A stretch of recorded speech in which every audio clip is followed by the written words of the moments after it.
जो बड़े बिजनेसमैन होते हैं वो छोटे बिजनेसमैन को मार्केट के अंदर क्रश कर देते हैं। नमस्कार दोस्तों, सोनी विजन में आपका स्वागत है। आज मैं आपको बताऊंगा कैसे बड़े बिजनेस ओनर्स, कंपनी के फाउंडर्स, जो छोटे स्टार्टअप ओनर्स होते हैं ना, उनके स्टार्टअप आइडियाज को, बिजनेसेस को क्रश कर डालते हैं और कैसे आपको अपने बिजनेस को बचाना है। दोस्तों देखो, आज के टाइम में अगर आपको बड़ा बिजनेस बनाना है, मार्केट के अंदर जाना है ना, तो इस चीज को समझना। जैसे आप मार्केट में प्रोडक्ट उतारोगे, मार्केट के अंदर जाओगे, सबसे पहला इंपॉर्टेंट फैक्टर आपके बिजनेस में होता है, वो होता है आपका ट्रेडमार्क। अब एक्चुअली इंपॉर्टेंट क्या, मैं आपको बताता हूँ। अगर आपके पास आपका ट्रेडमार्क नहीं है ना रजिस्टर्ड, तो हो सकता है 1 साल बाद, 2 साल बाद कोई बड़ी ब्रांड आपको देखे, उसको कोई खतरा दिखे और वो आप पे तुरंत ट्रेडमार्क इन्फ्रिंगमेंट का केस फाइल कर दे, या फिर आप ट्रेडमार्क एप्लीकेशन को रजिस्टर्ड करवाने जाओगे। अब आपने मार्केट सर्च तो करी नहीं कि आपका ब्रांड नेम ऑलरेडी रजिस्टर्ड है या नहीं है। उस चक्कर में क्या होता है, बड़े लोग, बड़े बिजनेस ओनर्स आपके ट्रेडमार्क पे अपोजिशन डाल देते हैं। अगर आप में से जो बिजनेस ओनर है मेरी वीडियो को देख रहे हैं, तो काफी सारों ने अपोजिशन की दिक्कत को फेस करा होगा। वो इसीलिए होता है क्योंकि बड़े बिजनेसमैन, बड़ी कंपनी का फंड अच्छा होता है,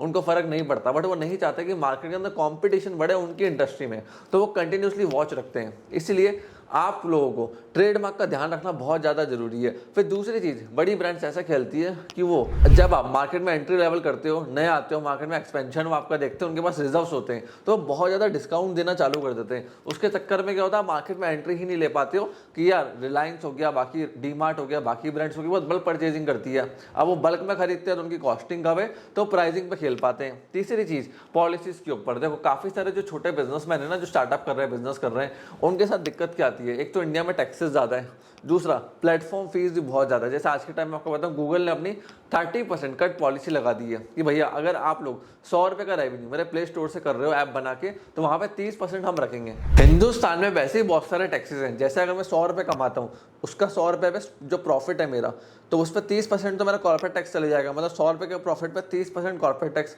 18% जीएसटी। अब ऊपर से ये 30% प्लेटफॉर्म और ले जाएगा, तो स्टार्टअप फाउंडर्स के पास, ओनर के पास बचेगा क्या? कुछ भी नहीं। वो ऑपरेशंस कैसे चलाएंगे, अपनी कंपनी को कैसे चलाएंगे? क्योंकि आप समझो, 100 रुपये के ब्रेकअप में 30% तो कॉर्पोरेट टैक्स लग गया, उसके बाद 30% प्लेटफॉर्म फी लग गई, ये हो गया 60%, फिर 18% और लग गया। तो एक स्टार्टअप फाउंडर के पास एंड ऑफ द डे वो मार्जिन नहीं बच पाता है। तो मार्जिन के चक्कर में बहुत सारे प्लेयर्स आउट हो जाते हैं मार्केट से। अब मैं वो टिप्स दूंगा अपने बिजनेस को ग्रो करने के लिए। अगर आप नया बिजनेस स्टार्ट कर रहे हो और आपको ये सेम दिक्कत आ रही है कि जो बड़े बिजनेस ओनर्स आपके बिजनेस को क्रश कर रहे हैं, मतलब मार्केटिंग अच्छे से करके, प्राइसिंग गिरा के, कुछ भी करके आप उनके लेवल पे नहीं आ पा रहे हो, तो आज मैं आपको बताऊंगा कि इन चीजों का आपको ध्यान रखना है अपने बिजनेस के अंदर अगर आपको छोटे बिजनेस को बड़ा बनाना है। देखो, पहली चीज, डिजिटल प्रेजेंस बनाओ। आज के टाइम में ना डिजिटल बहुत चीजों का मैटर करता है। मैं अभी एक न्यूज पढ़ रहा था अखबार के अंदर, उसमें ये था कि 6 करोड़ लोगों ने, जो छोटे गांव वाले होते हैं ना, उन लोगों ने स्मार्टफोन का यूज करके इलेक्ट्रिसिटी बिल्स को पे करा, वाटर बिल्स को पे करा और अदर बिल्स को पे करना चालू करा।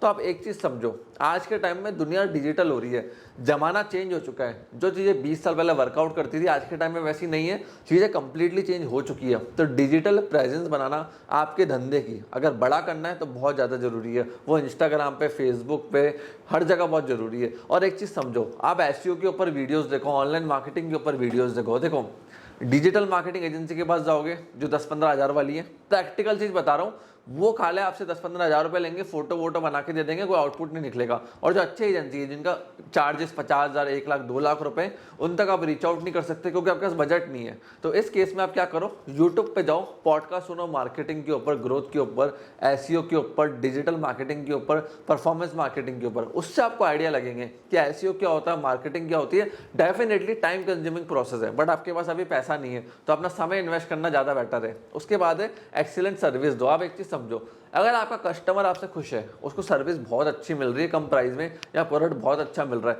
तो कस्टमर आपसे जुड़ा रहेगा। एक शहर में 100 दुकान है जहाँ पे सैमसंग के फ़ोन बिकते हैं, बट क्या आपको पता है, जिस दुकान के ऊपर सैमसंग के फ़ोन की सेल अच्छी होती है ना, वहाँ पे सैमसंग खुद अपने एजेंट्स को खड़ा करते हैं, जिनको सैमसंग खुद सैलरी देता है। वो ऐसा क्यों करता है उस दुकान के ऊपर? क्योंकि वहाँ की सेल्स अच्छी है। तो आप एक्सीलेंट सर्विस दो, चाहे वो प्रोडक्ट है आपका या कस्टमर सर्विस है, वहाँ पे कस्टमर को इतना अच्छा सर्विस दो ना कि आपको छोड़ के ना जाए। उसके फीडबैक को सुनो, उसकी फीडबैक को फीड फॉरवर्ड करो, समझो कि क्या कहना चाह रहा है, इसकी प्रॉब्लम क्या है। उससे अच्छे से आप कनेक्शन बिल्ड करो व्हाट्सएप के थ्रू, सोशल मीडिया के थ्रू। फिर उसके बाद रेलेवेंट कंटेंट बनाओ। अगर आप अपने सिटी में एक फ़ोन की दुकान चलाते हो ना, तो फ़ोन की दुकान पे आज के टाइम में क्या करना है आपको, फ़ोन के रिव्यूज़ बनाओ कि यार ये फ़ोन अच्छा है, ये फ़ोन अच्छा नहीं, छोटी छोटी रील्स बनाओ और जितने भी आपके शहर में व्हाट्सएप के ग्रुप है, जो आपके कॉन्टैक्ट्स है, उन्हें भेजना चालू कर दो। तो जब भी किसी को फ़ोन बाय करना होगा, वो डेफिनेटली आपसे एक बार कनेक्ट जरूर करेगा। फिर उसके बाद कस्टमर लॉयल्टी प्रोग्राम बनाओ कि यार जो कस्टमर आपके साथ लॉयल है उनको आप अच्छे डिस्काउंट दो कि यार ये मेरे से हमेशा रिपीट परचेस करता है। होता क्या है, हमें लगता है ये कस्टमर हमसे रिपीट परचेस कर रहा है, तो हम लेने लग जाते हैं कि नेक्स्ट टाइम भी हमारे पास ही आएगा। अब इसको छोड़ देते, ध्यान नहीं देते, ना उसका फ़ोन उठाते ध्यान से, ना उसको सर्विस और प्रोडक्ट प्रॉपर देते हैं। उस चक्कर में क्या होता है, उसको बुरा लग जाता है, फिर वो दूसरे काउंटर के ऊपर चढ़ जाता है। आपको क्या करना है, जो कस्टमर आपके लिए लॉयल है, बार बार आपके पास आ रहा है ना, उसको ज़्यादा अच्छी और सर्विस दो, ज़्यादा अच्छे और डिस्काउंट दो। और एक चीज़ का ध्यान रखना, अगर आपको आज के टाइम में धंधा करना है तो लीगलिटीज़ को समझो, ट्रेडमार्क को समझो, ट्रेडमार्क रजिस्टर्ड कराओ। नहीं कराओगे फ्यूचर प्रॉब्लम अराइज हो सकती है, बहुत सारे एंटरप्रेन्योर्स को हुई है। दूसरा जीएसटी, सरकार को जीएसटी पे करना जरूरी है आपको, और जीएसटी लॉ को समझना, बेसिकली 18% कैसे लगता है, सेट ऑफ कैसे होता है। एक हफ्ता पे वीडियो देख लो ना जीएसटी के ऊपर, मैंने भी कुछ वीडियोस बनाई है जीएसटी के ऊपर, पूरा आपको फंडे क्लियर हो जाएंगे, फंडे समझ में आ जाएंगे, जीएसटीआर 1 क्या होता है, 3B क्या होता है। तो जीएसटी को भी समझो। अगर आज के टाइम में आपको धंधा करना है, प्राइवेट लिमिटेड कब बनानी है, एलएलपी कब बनानी है, प्रोप्राइटरशिप कब रोकनी है, थोड़ा बहुत टैक्सेस का आइडिया होना चाहिए। If you are a business owner, you are looking for wealth creation, then you must know about legalities, private limited, LLP, proprietorship, हर चीज़ को समझना जरूरी होता है। फिर उसके बाद अच्छे कंसल्टेंट आप बिजनेस के अंदर रखो, जिनसे देखो आपके पास अच्छे कॉर्पोरेट लॉयर्स होने चाहिए, सीए होने चाहिए, सीएस होने चाहिए।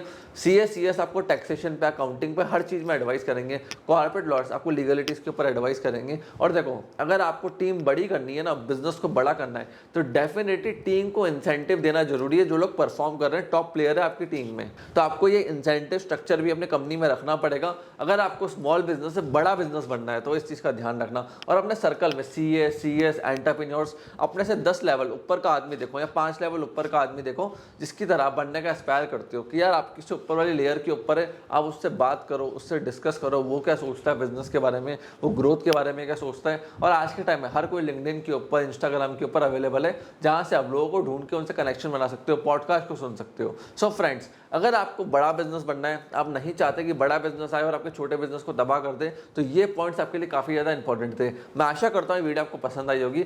अगर आपके कोई भी डाउट्स हैं, क्वेश्चन है, कमेंट सेक्शन आपके लिए ओपन है। कमेंट सेक्शन में कमेंट करके मेरे से आप क्वेश्चन पूछ सकते हैं। डेफिनेटली पूरा ओपन है कमेंट सेक्शन आप लोगों के लिए। कमेंट सेक्शन में कमेंट कीजिए, मैं डेफिनेटली उनका रिप्लाई करूंगा। आपने इस वीडियो को यहाँ तक देखा, हम लोग सपोर्ट दिया, उसके लिए धन्यवाद।